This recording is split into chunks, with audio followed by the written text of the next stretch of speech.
দেবীবরণ সিরিয়ালের আগামী পর্বের আপডেট নিয়ে চলে এসেছি। চ্যানেলটি সাবস্ক্রাইব করে দেখতে থাকুন।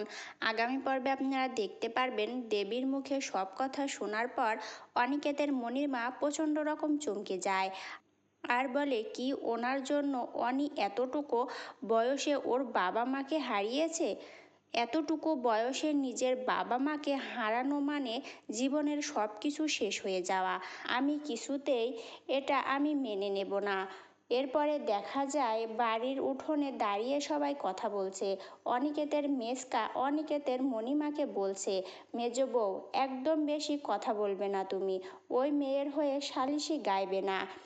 তুমিও কাল কমলা কামিনীর নাম ধরে ডেকেছিলে, আমি শুনেছি। সবাই কথা বলছে, এরই মধ্যে গ্রামবাসীরা এসে হাজির হয়।